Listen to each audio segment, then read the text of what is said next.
Mm, mm, mm, mm.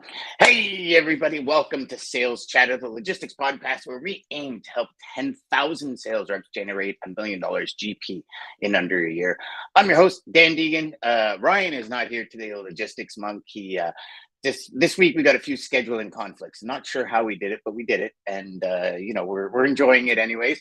But so this week, our entire week is focused on partnerships, dedicated relationships, dedicated partnerships, how to build them. And yesterday, Ryan and I shared our strategies on how to build partnerships, the importance of building partnerships, where that strength comes in, where the ability to move and create a business around your life comes in. And today we're bringing on Bill Robinson, and Bill's going to talk about, how he creates partnerships for his company. How do you create them on a corporate level? How do you create them on a personal level inside a corporation so people don't think they're just another number? And then we're going to go through this all week. And then Data Day Wednesday, we're bringing on somebody else. It's going to talk about relationships and partnerships. And then Thursday, we're going to talk about the mindset of relationships, partnerships. And then, of course, Friday, Fun Day Friday, we're going to have all sorts of questions and answers. So without further ado, I'm going to bring on Bill Robinson. Bill, how are you, my friend? I'm good, Dan. How about yourself, bud? Oh, brother, any better I'd be too, man. I I don't know anyone that can handle that though, because two Dans yapping in your ear would just be a whole shitload of hot air, man. But and I don't have Ryan here to hold me back today, so we're all good, buddy. We're gonna, Ryan's always like, okay, Dan, enough, stop. And then when I told Ryan that you and I are gonna be, he was like, oh boy, you guys are gonna be fighting for airtime here, man. So Bill, share with us a little bit about yourself. I know you've been on the show before, and probably a lot of people have heard of you. You were on Jeff's show as well, but just kind of want to start with a clean slate. So share a little bit about yourself, what you do, and then we'll dive into how to build long-term partnerships. Excellent. So I've been doing transportation for roughly about 20 years now. Started obviously from my standpoint. I started with selling to the transportation industry. I started first selling fuel, and then I also did work at the link or the counterpart for DAT in Canada for a couple of years. And then after that, that's when I first started coming into selling freight and transportation for a company called Kelron Logistics, which I mentioned the last time on the show. Yeah, so, Kelron, yeah. Mm-hmm. Yeah. So, and Kelron was a great place to start because they taught me how to sell transportation management solutions versus just selling freight. And they had technology and everything else, even back in the early 2000s, that certainly allowed us to support a transportation management solution to larger shippers. And that what's the big difference between selling freight and selling a transportation management solution? Well, exactly. So when you look at it, the simplest way to explain it, most brokers that we all know or work with are transactional. And even if you're a TMS company or you sell dedicated transportation solutions, you're still going to have a transactional portion of your business. The difference with a transportation management solution is talking to what you're speaking about today, is you have to have a dedicated partnership first and foremost with the shipper, a high level of trust. And then from there, you have to have partnerships with carriers. At that point, what we're doing is we're using a TMS system combined with WMS systems, EDIs. We're using all the technology at that point to then implement an actual transportation solution based on the customer's KPIs. So at that stage, you now have the shipper sharing with you all of the things they do in a supply chain in a very transparent manner, including partners, rates, and things of that nature. And then from there, you're building a solution that essentially the software. So the way we did it, if we had, we take an LG, for example, electronics. Kelron was at one time the main supplier and only supplier for Canada. So in our TMS system, on lanes like Montreal, for example, there would be 8 carriers that we had approved from an insurance standpoint, SOP standpoint, and operational standpoint that would handle those LG shipments. At that stage, the system would receive the orders from LG, and they would put into what's called a cascading system. So only those 8 carriers would see these shipments coming from our TMS. The first carrier, picked by his qualifications, would get the first opportunity. If he didn't have capacity, it would drop to the next carrier until one of the carriers had accepted the load. It would then come back and update in the system. Carriers accepted. The load would be tendered by the TMS automatically under an EDI to the carrier, at which time now the carrier would have all details and everything else in that order, and then would then be able to go out and execute that order. The only human action at that point now, because again, the carriers we had at GPS, so they would all be integrated into our TMS system. So it would give us live updates of where the truck was to be able to report. So the communication at that point would be tracking and tracing, would be updating LG with the full visibility, and then ultimately went to a portal where they could actually look up their load number online and see where the shipment was. Do you find pros and cons to that? There are, when you look at it, over the years, when you have a system that is running most of the freight, which a lot of the mega brokers have been doing now for several years, you lose the relationship in a lot of cases. You lose that contact with the individual. And in a lot of cases, the carriers you're hiring now as a broker will have that frontline interchange with the actual customer versus potentially people on your team. Yeah. So there's Yeah, pros I could see it. Yeah. I mean, obviously pro being utilizing technology to free up people's time. But the con is the relationship is with a system, not a person. And so if you're maintaining the relationship on the customer side, again, that might be more of a digital format where issues come in or problems come in or surveys and all that kind of stuff, as opposed to the physical, like you and I are doing when we're physically sitting down with our supplier and physically sitting down with our customer. And maybe the three of us are hashing out some of the challenges in today's market kind of thing, as opposed to a system, right? Yeah, that's bang on. And the difference when you look at it now, the mega brokers, that we all know have laid off 10,000 people in our industry since January. They're going to go more to an e-service or online service for their smaller customers. I believe that's an opportunity for every broker in North America when they come out and make statements like that they're not going to be servicing that customer directly anymore. It's going to be an electronic interchange.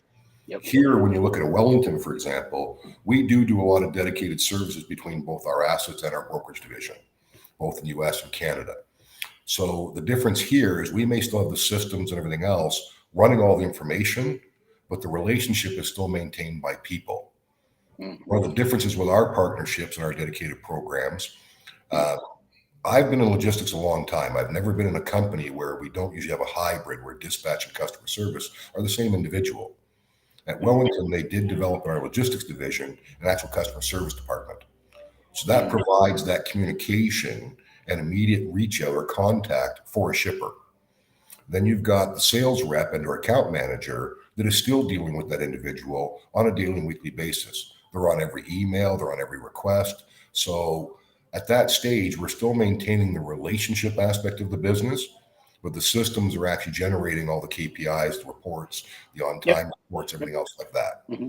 So, and there's some customers that actually would prefer not to speak to people directly. They prefer to go online. I mean, this is where, back in the day, the Deigan Rosses of the world, the Reimers of the world, the, YRCs, all the major, both Canadian and US, they moved to online quoting. Because there are shippers out there that don't want to really talk to anybody. They want to go on and they want to say, okay, I'm going to check YRC and I'm going to check Roadway and I'm going to check this company and that company. And the cheapest one's going to win, but they don't have to deal with anybody saying, sorry, you didn't get this freight, you didn't get that freight, right? So there's that digital side of it that works for some companies because all they're, in my opinion, most of those companies that strictly stick to the digital side are looking for the cheapest price and not really wanting to quote unquote ruin a relationship because that people don't know really how much freight they do have. And then you have the other side of the coin where people need that physical person in front of them to say, okay, here's kind of the situation. What do you think? And then we as sales reps or as yourself for carrier relations go in and say, well, we could do this. We can take a piece of this, we can take a piece of that and build out that whole section for you in order for your freight to run smoothly. And that takes a human over a computer system to do that. Yeah, correct. And again, when you look at it, the partnership you're getting into or entering into, are they looking for a solution provider or are they just looking for somebody's transactional? So there's big differences when you're talking about a partnership versus a transactional relationship. And when you look at the online rating systems, I don't disagree with you. There's a lot of people who like to go out and get their rates online. The challenge is now they've gone to a Day and Ross or one of the online systems that you're referring to. They turn around now and they get all of a sudden their rate. Now this is Yeah. okay. Well, it is the lowest rate. And these, to your point, these shippers are generally looking to move on the lowest rate. So now they go to book that shipment. And then all of a sudden now they have to find out, who do I deal with? Who do I do this with? Who do I do that with? So now instead of having a relationship or a solution-based provider, everything is transactional. So a Day and Ross, which is a very large national company, if we're going to use that as a reference, they have their top dedicated shippers. They have a dedicated division. Yep. These people are very attentive to those customers, no different than we are with respect to our business with our dedicated partners and our long-term customers. Then you get into the balance of the business where people are just looking for the lowest price is the law. They're going to end up down in that lower segment of Day and Ross where it's going to be a transactional environment. Well, filler freight. Correct. Right? They're going to be more on the filler freight side. And if they have to leave a skid behind, your skid's being left behind because you're just quoting out a one-off. Correct. Been there, done that many times, my friend. Yeah. And you don't know. And we can look at it. You can take any national LTL carrier in the US or Canada, and there's going to be a degree or a challenge that they're going to have with respect to that. You can look at the stuff on LinkedIn, and I did a shipper report on LTL. So I got a lot of people coming back saying it's impossible as brokers to run LTL at that higher percentage. No, it's not. Again, it's a matter of establishing the partnership with the carrier, the expectation and partnership with the shipper. So if we do 350 or 400 loads on behalf of one of our LTL customers, which we do right now monthly, when we get together in a month, we might have 3 or 4 LTL shipments that were delayed or late. We may have proactively gone and advised them and advised the customer of the delay. But again, when we sit down at the end of the month and do that carrier scorecard report, we're only dealing with the exceptions now at this point. We don't look at the 99% of the other shipments, or we don't look at 346 shipments. We're looking at the 4 that went wrong, why, and what can we do to improve that to make sure it doesn't happen again. Yeah. And again, it's interesting. I'm wondering, LTL for me, I love LTL from a broker side. To me, I like it better than truckload, actually. I find LTL, the communication's always there, the ability to, especially when you pick the right supplier. And that brings us to today's conversation. Like Lisa says here, she says, provide value by being the guide. And in essence, that's what I believe true partnerships is we're all helping the customer to achieve the end result, right? So whether you're the supplier, the carrier, the broker, whatever it is, the goal is to help the customer achieve. And if LTL carriers have that same mission, right? Fill my truck. Let's help the customer's freight get across. Let's help every single order on this load clear. So let's be proactive at clearance, because typically LTL, when you have a problem, it's going to be at the border with somebody's shipment on that truck, right? More often than not, that was it. It wasn't the pickup. It wasn't the delivery. Don't get me wrong.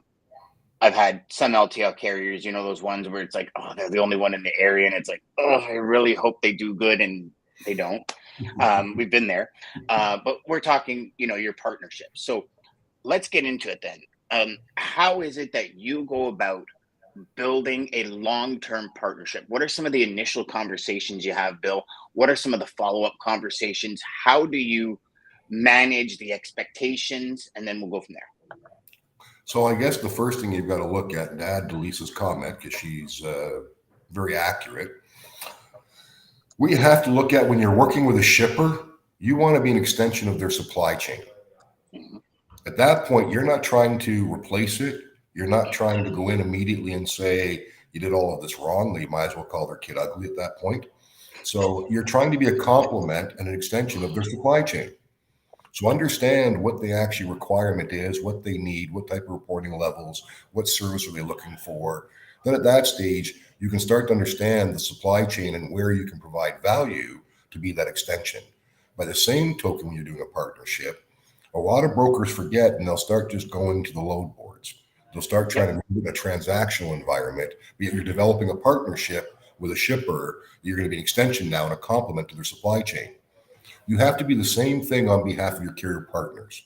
So when I meet with carrier partners, whether it be ocean, intermodal, drayage, OTR, ground surface transportation, all of those partners, when we meet with them here at Wellington, one of the keys is understanding that we become an extension of their operational expertise that we're now becoming the sales portion of it, and we're going to generate the top line revenue. But it has to be done in such a manner when you're building a partnership that top line revenue in that particular service you're selling for them is something that actually fits their current network, allows them to expand in that network or grow. There has to be a need for the carrier to enter into that dedicated or partnership relationship as well. The brokers who manage the shipper and carrier relationship from the partnership of making sure you're an extension for the shipper and you're the sales and you're the front line for the carrier. At that point, when you bring the two of them together, you can establish now a long-term standing partnership between the three companies, which is ultimately what you're trying to do. The other aspect when you look at choosing carriers, a lot of brokers will say, okay, they have the insurance, they have that, they have everything in place that they need, that they've done. But most cases, when they're deciding a carrier, they're not doing it based on a partnership, they're doing it based on a need. And in a lot of cases, that need is timing. So, with all the double brokering, the cargo theft, and the insurance challenges going on, we're trying to bring awareness to all the brokers to make sure, slow down. Understand that moving too quickly right now generally can cost your shipper and or your company thousands of dollars with what's going on in the marketplace right now. So not even that, your credibility, right? The credibility, your brand, your image, their credibility, their brand as your customer, right? Your customer's chosen you to be an extension of their business, and you go and choose somebody that now double brokers it to somebody else, and then now things go wrong, and it can turn into a gong show pretty damn quick out there. Very well said. And of course, the key component in the beginning there, Dan, is the fact that it's your brand. And a brand of a company like Wellington's brand is bigger than just one person out of our 270 employees. The brand is the overall thing that we all represent and try to build. So not doing it in a professional manner, not doing what you say you're going to do, none of those things are acceptable in a company like ours, and it shouldn't be acceptable in anybody's company in transportation. The problem that happens is you get carriers out there or brokers that'll boast, I have 4,000 carriers in my network. Okay, well, that sounds great. I have 44,000 carriers in my network. They're not saying that they have 3,000 partners in their network, 44,000 partners in their network. Their procurement people are very happy because every day they're signing up 25 new carriers. But when the dispatch team now goes into your TMS system to dispatch freight for a shipper, is it approved? Are they safe? Do they have everything that we require? So some of the vetting teams and some of the carrier procurement teams right now at companies, they're just moving too quickly and they're not changing with the current environment and essentially what's happening in the marketplace. So again, you're bang on with that comment. And partnerships, there has to be a high degree of trust. If you're not trustworthy, you're not referable, and your brand doesn't come with that before you walk through the door, your brand is known to be hit and miss, hit and run, nicknames that certain companies that we know in our industry have. If you're carrying a card on behalf of certain carriers in Canada right now, and their nickname is not going to make the freight pick up on time, deliver on time, and not be damaged, well, that's a tough thing to overcome when you're trying to sell a partnership or even, frankly, a transactional freight requirement when your brand coming through the door is known for a negative. Yep, so 100%. That's and key. And there's also a flip side of it, because if we look at developing partnerships, right, and if we look at building our business, I've met some of my best partners on the link because it's a new lane for a customer. I'm not really sure. I was at a very big brokerage, and nobody really wanted to share their carriers because they felt like, oh, if I give Dan my truck, then I'm not gonna have a truck for myself. And that was the overarching way that business was done. And so when I was looking for new lanes, I would go and I would get two, three, 4 quotes. I'd sit down, my ops team would bring me the numbers, and I'd sit down and I'd start calling those suppliers myself. And I actually went a lot on my intuition. Where do I like this person?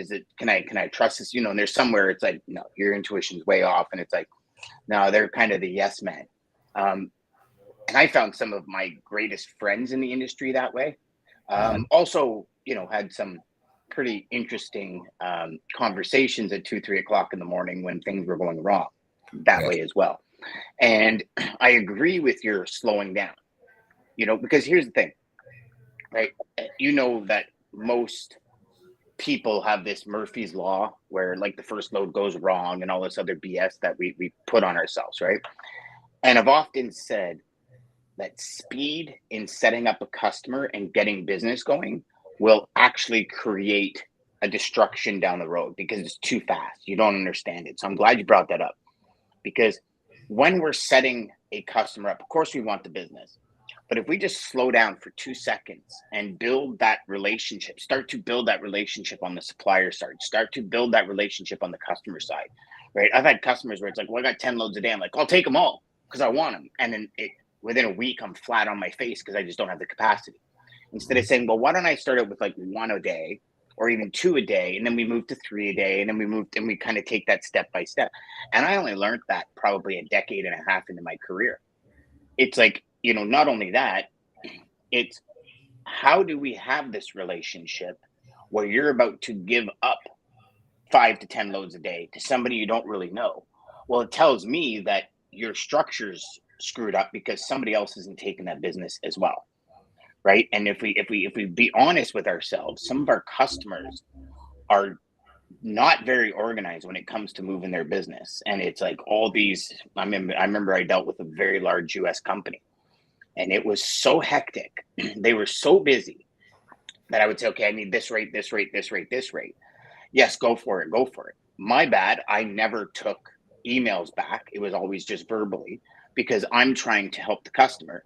They're so busy. 3 months later, when their bill's still not paid, I'm like, why aren't you paying it? Well, it was way over what we discussed. This is what we have in the rate tariff. I said, yes, but you guys came to me. This was like, you wanted it now. I gave you the rate. Okay, show me the email.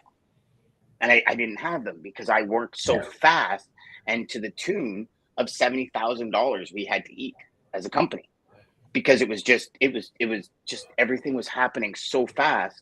Yeah.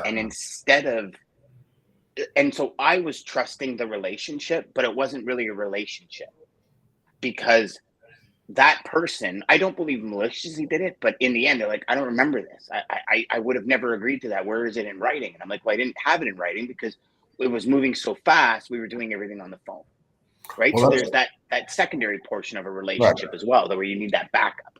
Well, I think that's one of the great things when you look at you, Cowboy, and Ryan and stuff. You guys have, a lot of experience to be able to share. So for the people watching your show right now, rather than make a $70,000 mistake, they can learn from what you've learned and from the other people to prevent that. What you're referring to as well, and that was the second part of when you're asking about a partnership. When we look at it, one of the things that we make sure we do, and we work with, Storm Cooksley, our VP of customer service here, is we onboard every customer. We onboard, and when I say that, we onboard every internal customer, so everybody that comes in to work at Wellington, and we onboard every external customer. So the internal customers have a training and onboarding, so they know they're not just a number, that they're part of a bigger thing in a team. Then in addition to that, we onboard the customer. So we're asking all the questions, and our onboarding process that we have in place, it involves accounting, it involves customer service, it involves dispatch. If it's our asset division, it involves the operations manager. It's running those assets. So we have all the key players from our company to be involved with all the key players on their team. So part of a partnership is understanding not only what is the expectation to move the freight, what is the billing process? What is the POD process? Now, in the event there's a challenge, do you have it now with the partnership that they understand? Here's your set accessorials for when certain challenges that they mentioned when you met them in the first place. Here's one of the biggest challenges we have with pickups. Here's one of the biggest challenges we have with LTL. Here's one of the biggest challenges we have with appointments. Here's the biggest challenge we have with intermodal. So if they've come out and told you all of those things, and yet you haven't accounted for accessorials when they take place, then you could end up in a debate and or a loss of revenue that you're going to take to keep the customer, which again means a partnership. And people have to remember, the biggest key in a partnership, if one part of the partner is not healthy, that's not a partnership.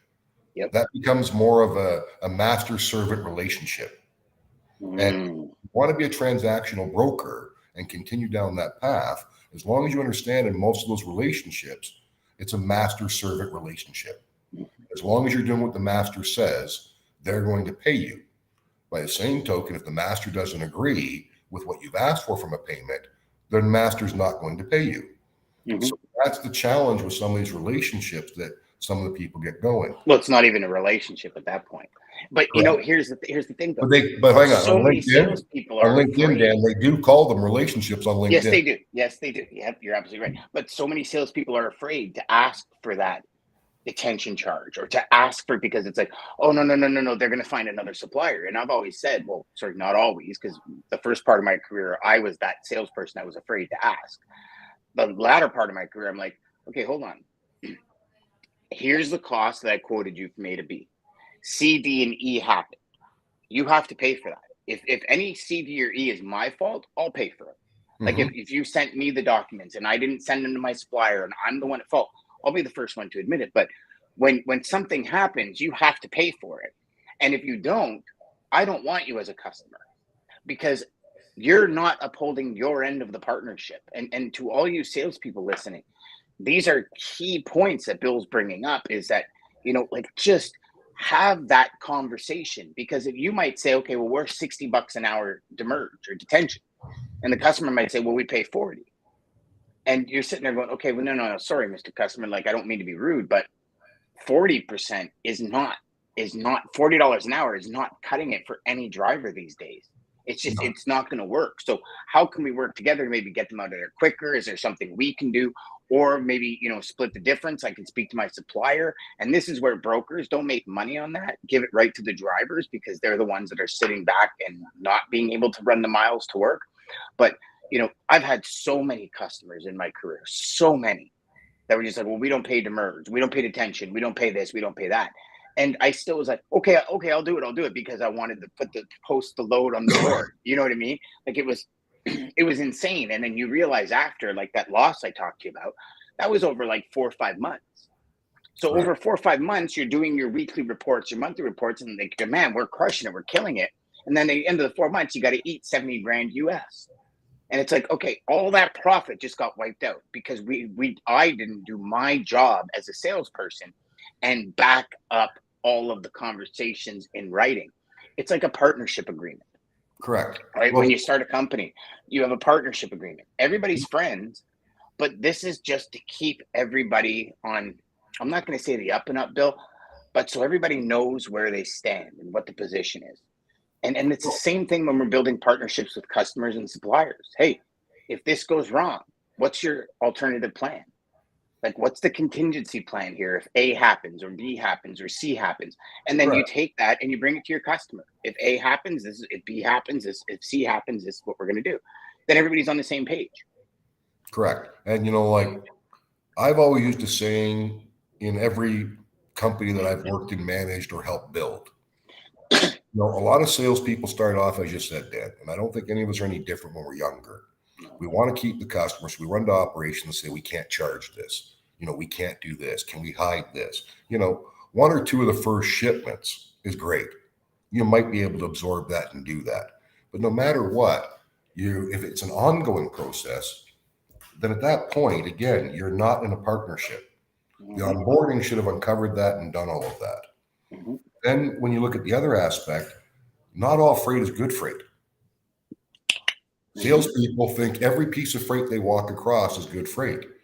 We have 3 customers that started off the relationship in here. One's one of mine personally. And when I sat down with Brett, our vice president, Brett Rowland, our vice president of Wellington and business development, with our customer, right before they were starting, the head of the logistics and transportation department says, my freight is ugly. Hey, guess what? You can develop a partnership around that. He already knows what he's dealing with. He knows what his is like. He knows. He doesn't think his freight is nicely packed square 4x4 and it's beautiful and it's on and off. Yeah, for sure.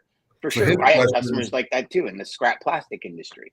Right. Like, it's ugly freight. It's not nice, but there's a dedication, there's a partnership, and there's an understanding across every side of it, right?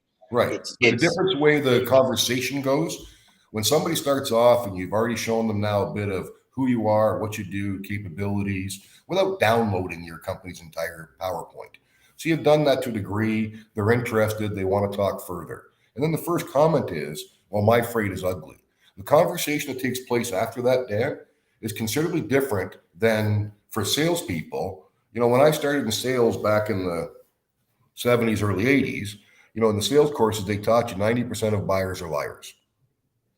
So they still teach that today.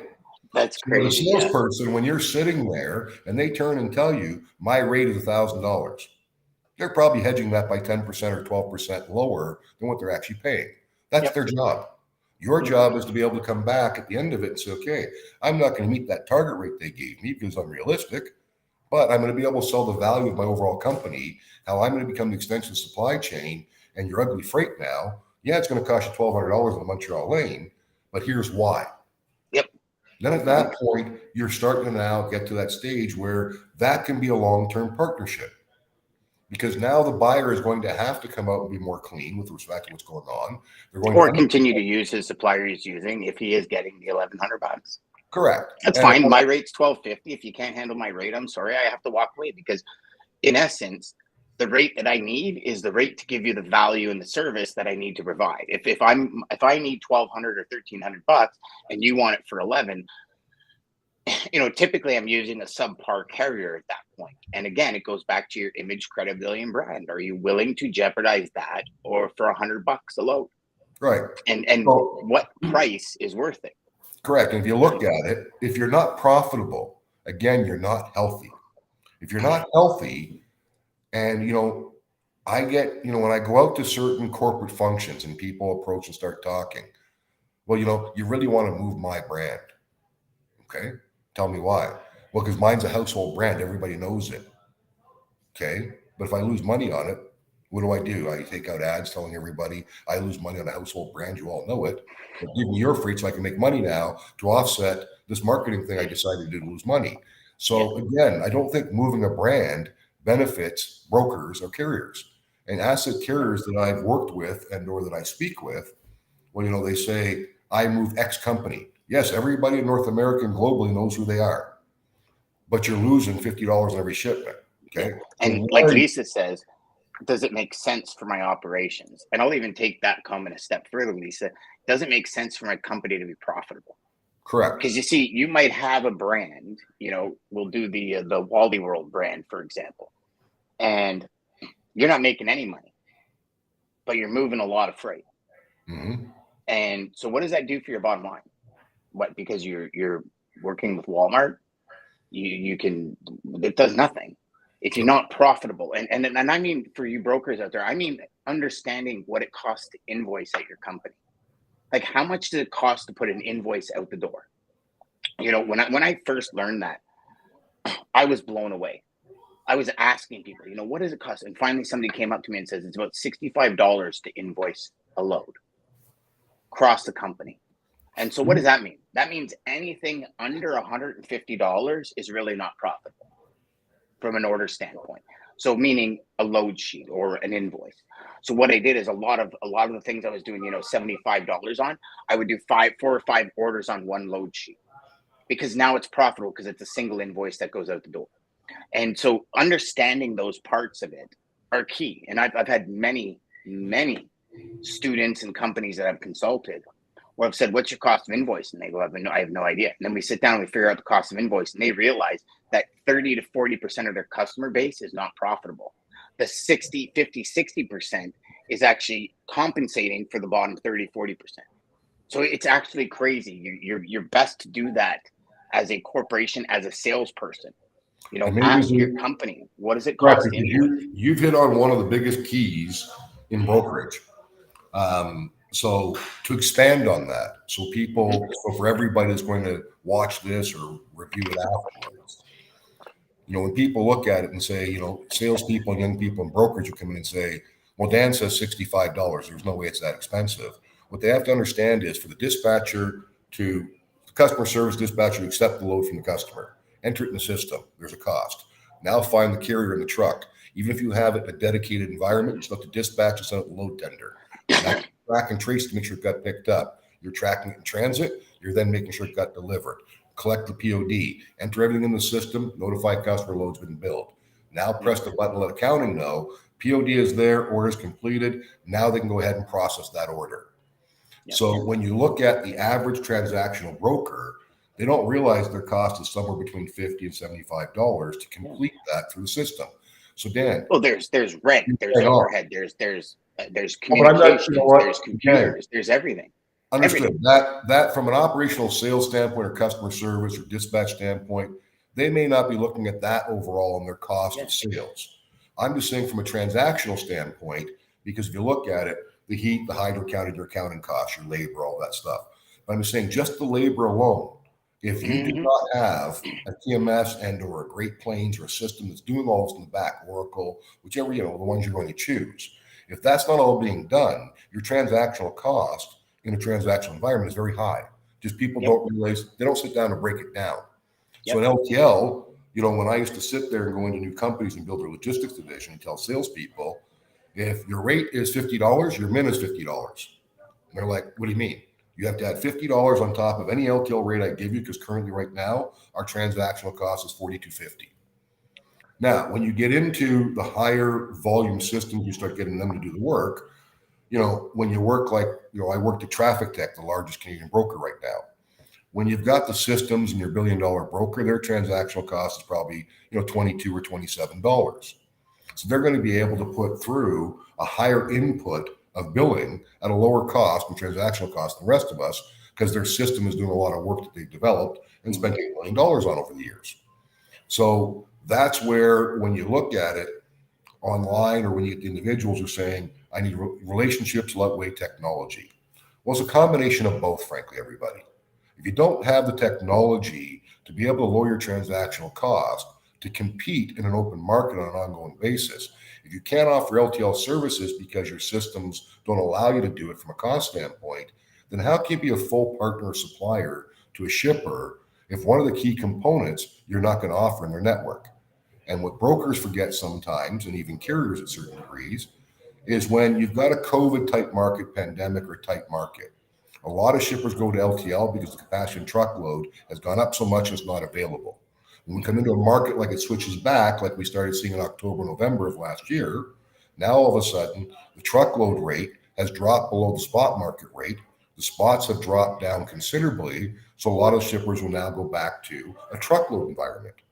So if you're going to be a full service provider and a partner to a shipper, you can't just ignore one mode of transportation from a ground surface standpoint that they require. And especially, you can't ignore modes of transportation if you're expecting your revenue to be more stable on a 12-month basis, because their supply chain is cyclical, seasonal, and it's going to change. You as a broker have to be able to offer the service to change with them, or at certain times, they're going to go find somebody else that will do it for them. Bang. Bill, thank you so much for being here. You know what? We're going to end it there, because if y'all don't get that, watch the replay, rewind this, because that is key. That is key. Bill, thank you so much for being here. My friends, colleagues, just remember, go out, share this with somebody that you think needs to build relationships.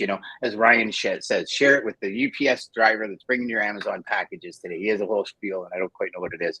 Not that I don't listen, brother. I listen, but make sure to go out there and share it. Make sure to now. Let me see here, because I know my man Ryan has all this, and I don't know where he's put it all, but he has it on his side. That's why. Right. So share with your Starbucks, your UPS delivery man. There we go. There we go. Yeah, we can add to all of that. Yeah. Did I ever smile at you? Tell them what you do for a living. Yeah, that's it. We'll see you on the replay. And tomorrow, Data Day with our main man, Dean Crook.